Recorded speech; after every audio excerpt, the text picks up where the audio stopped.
लड़का, hello Pammi darling, क्या कर रही हो? लड़की, कौन?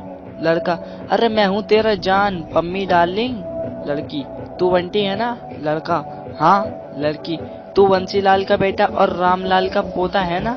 लड़का, हाँ, पर तुम कौन बोल रही हो? लड़की, हरामखोर, मैं तेरी माँ बोल रही हूँ। तूने पम्मी को नहीं मम्मी को फोन लगाया है, नालायक, तू घर आ।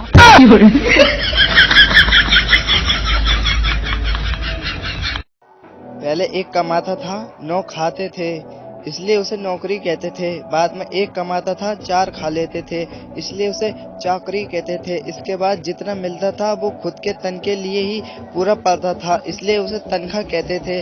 अब तन को भी पूरा नहीं पड़ता, इसलिए उसे वेतन कहते हैं। और आजकल के लड़के लड़कियां सिर्फ सेल फोन लेने के ही लिए जॉब करते हैं, इसलिए उसे सैलरी कहते हैं। बेटा, माँ, लव मैरिज करने से घर वाले नाराज होते हैं क्या? माँ, बेटा तू जरूर किसी चुड़ैल के चक्कर में होगा और ये सब तुझे उसी डायन ने कहा होगा। लड़कियां तो बस लड़कों को फंसाने में लगी रहती हैं, जहाँ अच्छा लड़का दिखा शुरू हो गई। बेटा, इनसे बच के रहना, बहुत मक्कार और कमीनी होती हैं, और इनका तो खानदान भी। बेटा, बस माँ, ऐसा कुछ नहीं है, वो तो पिताजी बता रहे थे कि आप दोनों की लव मैरिज हुई थी। 3 लोगों को फांसी की सजा दे रहे थे। पहले को जैसे ही लटकाया तो फंदा खुल गया और वो पानी में गिर गया और तैरकर बाहर आ गया।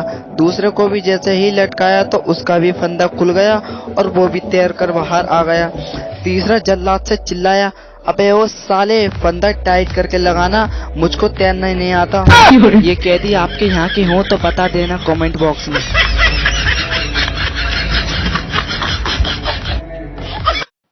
घरेलू उपचार नंबर 1, अगर आपको कुत्ता काट ले तो आप भी उसे काट ले, हिसाब बराबर। नंबर 2, दूध फट जाए तो सफेद धागे से सिल ले, किसी को पता नहीं चलेगा। नंबर 3, अगर आपके बाल गिरते हैं तो मुंडन करवा ले, फिर नहीं गिरेंगे। नंबर 4, अगर आपके दांत में कीड़े लग गए हैं तो 2 हफ्ता तो कुछ खाए पिए नहीं, कीड़े अंदर ही भूखे मर जाएंगे। नंबर 5, अगर गले में दर्द हो तो किसी से गला दबा लें, फिर कभी दर्द नहीं होगा। नंबर 6, अगर आपके हाथ में बहुत दर्द हो तो हथौड़ा लें और अपने पैरों में मारें, यकीन करें आप हाथ का दर्द भूल जाएंगे। ये कहावत हुई जापान से शुरू। जापान में 2 भाई रहते थे, एक का नाम जो था, दूसरे का नाम बो था। एक रात जो को बाथरूम में भूत दिखा। जो डर गया और उसने बो को आवाज लगाई। वो दौड़ते हुए बाथरूम में आया और भूत को देखते ही उसका हार्ट फेल हो गया और वो मर गया। बस उसी दिन से कहावत हो गई, जो डर गया वो मर गया।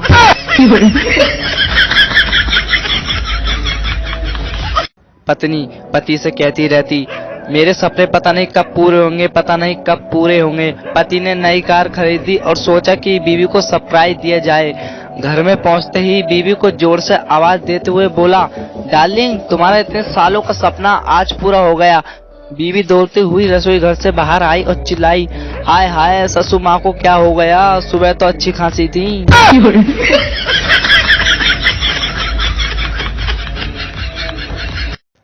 मुख्यमंत्री लोगों की समस्या सुन रहे थे। सीएम, कितने बच्चे हैं? व्यक्ति, मेरे 4 लड़के हैं। सीएम, क्या करते हैं? व्यक्ति, पहला बीटेक प्लस एमबीए, दूसरा एमसीए, तीसरा MA B Ed with TET qualified और चौथा चोर है। सीएम, तो चोर को घर से निकालते क्यों नहीं? व्यक्ति, वही तो कमाता है, बाकी सब तो बेरोजगार हैं।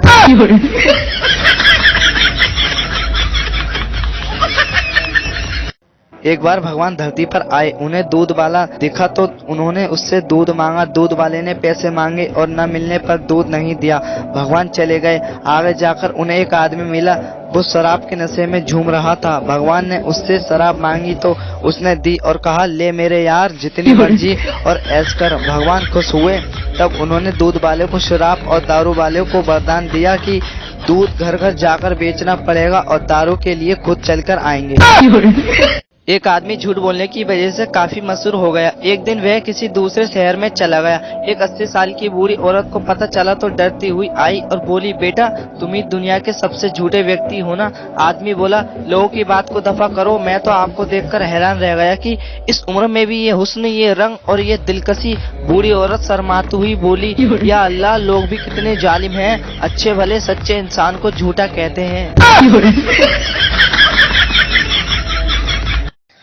जिंदगी में यदि कोई आपसे ये पूछे क्या खोया और क्या पाया है, तो पूरे विश्वास के साथ कहना कि जो गाजर के हलवे में डालते हैं वो खोया है, और जो खटिया में नीचे 4 डंडे खड़े हैं वो पाया है।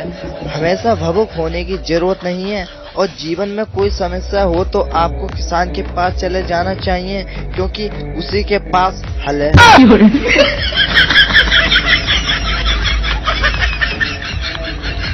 डोली में बैठा है बाबुल ने बेटी को, डोली 50 कदम ही चली ही दुल्हन भागती हुई वापस आने लगी। सब हैरान परेशान, लेकिन दुल्हन इन सबसे बेखबर सीधे अपने कमरे की ओर भागी। चिंतित माँ बेटी के पीछे पीछे। माँ ने पूछा, बेटी क्या हुआ? इस तरह वापस लौटना अशुभ होता है। बेपरवाह दुल्हन बोली, आपको सुबह शुभ की पड़ी है, यहाँ मेरे फोन का चार्जर रह गया है।